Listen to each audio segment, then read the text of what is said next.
please ignore really me brother's music and all that, but today obviously is about my Ghostbusters Afterlife review. So yeah, I hope you guys enjoyed the little intro obviously, and then we'll get into my Ghostbusters Afterlife review.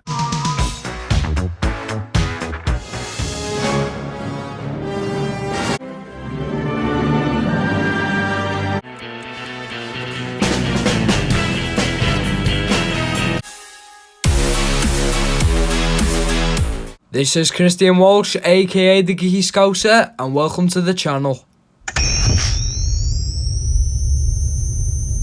Yo, what is going on guys? It is me, Christian Walsh, aka the Geeky Scouser, and today is the 22nd of November 2021. And yeah, basically I went to go and see Ghostbusters Afterlife, which is the third film of the franchise, which came out on the 18th in the UK, and today's the 22nd, so it's been like 3 days. Still haven't done a review, but it's finally coming out. So yeah, basically, you guys want to know my review. This is spoilers, so yeah, I just want to put that out. This will have spoilers of the film, and so yeah, let's get right into it. I don't want to be too long, obviously, like 20-30 minutes long. But yeah, anyway, so the start of the film, basically, of Egon, showing how Egon actually passed away. He's obviously driving through the gates of Shandor Mining. We see the big proton stream and the Shandor Mining mountain, whatever you want to call it, and he's driving away from a semi-pterodog, which is invisible, and knocks him into the cornfield and crashes the car. He limps away back to the farmhouse, and we discover a switch and all that, and generators, which basically the farm is a trap, a big trap, with loads of mini traps and all that planted into the field. And basically he needs to get the ghost to be with the trap. He holds the trap out, obviously, like that, to try and get the ghost to come closer to him. Steps on the pedal and it doesn't work, and he's trying to do it. The ghosts allow him to get closer to him. Runs into the house, gets the PKE meter, the lights go out and all that, and then he knows that probably something's gonna happen and he will probably die. So he gets the trap, puts it into the hole underneath his chair, sits there, waits for the pterodog, and then the pterodog comes out from the fireplace or whatever with all the smoke behind him. You can see on the PK energy, it goes away, and he must realise that it's gone. But then he turns into taser mode, and then the pterodog comes from underneath the chair like Dana from the first film and kills him. And then you see a far distance of the farmhouse and the soul fly away, which is the pterodog. And you see Egon's body dead there. But the good thing is that the PK, that his soul, his ghost, is staying there in the house. And then that's when, obviously, the kids, Callie, Trevor and Phoebe are getting, they're getting evicted from the house, and they have to move to Somerville, to Dare Farmer's house. That's what the people in Somerville call them. And Phoebe's mum hates him because she believes that he left her for nothing and left Ray and all that. Get onto that in a minute. And they move there, and the kids discover that the place is shaking like mad, and this is because obviously ghosts are coming back because Shandor Mining goes up. And Trevor meets Lucky in the Spinner's restaurant and starts to fall in love, I guess you could say, but he wants to work there as well. And then Phoebe moves to a school and meets Podcast and Mr. Gooverson, which is the teacher, which is basically the Lewis Tully of the film, and Carrie Coon, which is the mom, Callie, is basically Dana of the film. And basically they meet each other before school, and then they meet when Phoebe when she comes home after school one day, and she notices that the PKE is taking it obviously to the trap, and she takes the trap to school. They try and open it, and then Mr. Gooserson's like, kill a replica. And it was just the score as well in the film. The score was just amazing. I love this film. The film is absolutely amazing. I love it from my personal point of view. And yeah, he's like, oh, like New York in the 80s, it's like The Walking Dead. So I'm like, seriously, you don't know about this out of anybody? You don't know this. And then like he obviously showing, he doesn't know the full name, but he's saying like these people with proton accelerators came and blew the rooftop of Manhattan. and all that, and Phoebe doesn't even know who they are, but they believe that they are, like, that was true of the ghost stories and all that. And obviously they open a trap, and it's the semi-pterodactyl it blasts through the flies away, because Mr. Gooberson taps the trap and obviously flies out, and obviously breaks all the windows on the school buses and flies to the Shandor Man and thing. And then Phoebe and Podcast realised that Egon was a Ghostbuster, her grandfather was a Ghostbuster. So, and then obviously it cuts, well, I guess you could say it doesn't really cut, but we learn more about Trevor with the Ecto 1. He gets the Ecto 1 to family work, he's buzzing, really excited, and then obviously they find Muncher with the proton pack because Phoebe builds the pack because Egon helps her. And then they go out and obviously get Muncher, but obviously they try again and they get him again. They don't get him again, they try again and get him, but they realise that it's led to the Mountain of Shandor Manning. So then obviously they realise about the Manhattan ghost stories, and you know, they discover more, and like, I don't want to go on too much because, well, I can't really, but like, and obviously we learn more about the relationship with Egon, really, and you know, and I don't really know what else to say a lot more. And basically, you know, we learn more about Egon, and Phoebe builds the pack again. She tests it out with Podcast. They go and get Muncher, so on, so on. Yeah, and then obviously, you know, Paul Rudd, character Mr. Gooberson, obviously goes on a date with Phoebe's mum and all that, and that's when they get Muncher. But they get arrested, and then all the stuff stuck there, and it's hard to remember all of it because it's brand new. But what happens then? So yeah, they're at jail and they've all been arrested, and then Phoebe asks and she calls someone, and then police officer goes, "Sure you can." She said, "Do we get a free phone call?" And she goes, "Sure you do. Who are you gonna call?" That's a bit cringy, but it's not lost at the same time. Then obviously she calls the original number, and it shows like the advert of like when they're ready to believe you, one from the first movie. Sadly, not a lot of references for the second movie. We didn't get Ecto 1A, we didn't even get the firehouse until the end of the film, the second end credit scene.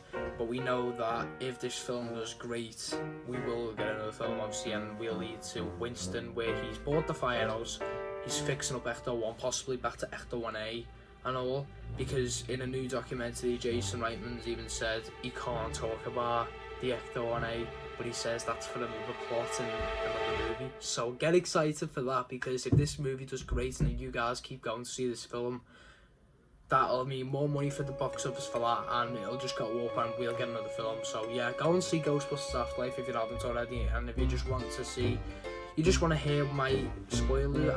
I don't understand that. If you haven't seen Ghostbusters, what are you doing here? Like, leave, go and watch that, and I'll be sitting here waiting for you. But yeah, go and see Afterlife. It is absolutely amazing. But what should I say? But yeah, go and see Afterlife if you haven't. But in the end, like, you realise that ghosts are coming back, and they go down with the four of them, and you find out the dates and all that of what's happening, and Ivo Shandor's down there, and then they realise that 4 proton packs are there to signal with a massive PK meter when ghosts are about to come back up. The proton packs flick on. It's not the gas that's built from Egon though. The proton packs cross the streams, and Ivo Shandor was about to wake up when the ghosts obviously rise, and then once they were going down, he's obviously fallen back asleep, because you could say he's not obviously rising. The proton packs cross the streams, but some kind of resemblance I can say for the second movie was like Ray when he was getting possessed. Phoebe was kind, I guess you could say she was, but you could tell that the ghost was calling on Phoebe and reaching out for her and all. But you didn't understand, like, they were crossing the streams and stops, shuts off, and then they realised the dates, and then they realised Egon was here, he built all of this, he sacrificed himself, us, everyone, and they realise that it's about to happen. So what they do is that, of course, the Mr. Goobersons character, he gets possessed in the war mob where we see the Terror Dog and the mini puffs. He gets possessed. Then we see Carrie Coon's character, she's got the PKE meter, she's getting followed by Egon and the pole thing again to the basement where I've been. Sorry I haven't went on a lot about that, Jesus, I've just went black. But yeah, it's same thing with Phoebe as well, where she got led down to the basement to build the pack and get shown the suits and the crunch bar and Egon's glasses and a whole bunch of Easter eggs from the first movie, and she fixes up the pack, but this time, because Callie believes that she hates Egon didn't care about it, or he did, he kept track on her for years.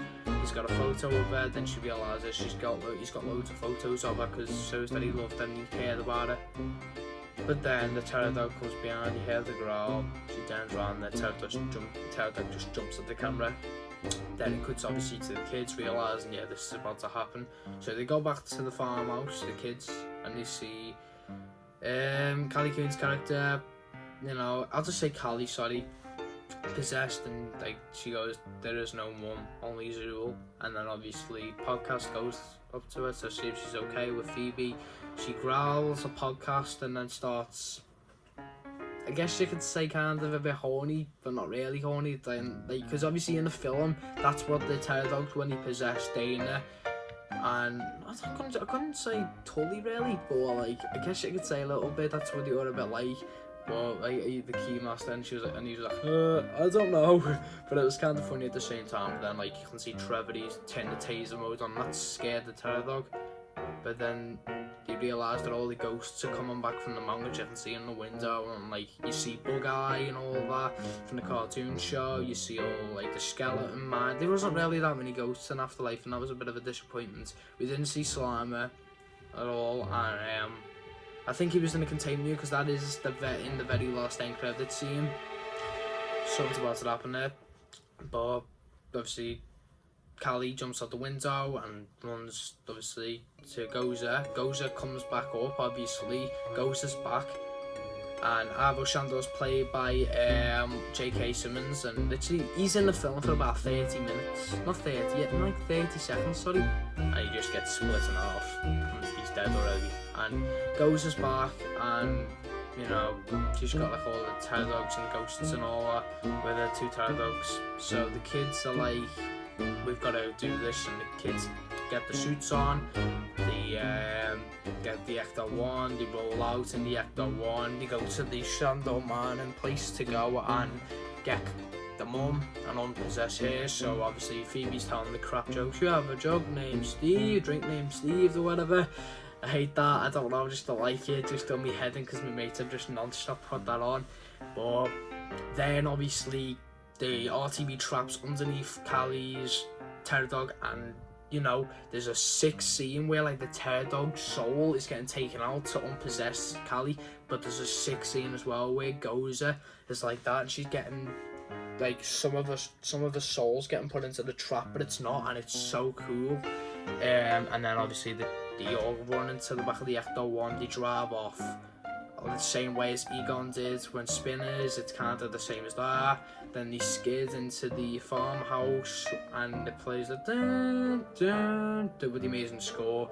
But yeah, all skidding there to the farmhouse. Then they get ready, Phoebe and Callie, to do the same thing with the trap to hold it out, and get ready for Gozer, because Gozer was in the field as well. And then Callie pulls the lever up, Gozer starts getting stuck into the floor, as you could say. Then Celeste's character, Lucky, boots it, open the door with the pack on, blasts Gozer, and then obviously Trevor's about to do the exact same thing, what they're going to see, but it doesn't work because there is no signal because of the mini puffs, the brake and the proton pack and all that. And then Phoebe she realises like this isn't working, like what's happening, and then Gozer realises to pull, because she's got control now of the proton string, because Callie steps on the foot pedal, it doesn't work again because it needs more energy. And you know, Celeste's character gets thrown, the pack comes off, obviously the Terror Dog's there, Gozer grabs the trap, and you know, she rips open the trap. Lucky gets possessed by the terror dog, and yeah, they realise that it's not gonna work. Like, they're just gonna fail. Then Goza's all, you know, big man or big boss now, and ready to like the electric zap, I guess you could say. Callie and Phoebe with them get a hay flat top or something in the background, and it's Winston, Ray and Peter. Have you missed us? And like the back, full suits and the packs. Ray's like, I command you to leave and all this, and Peter's just like, bravo.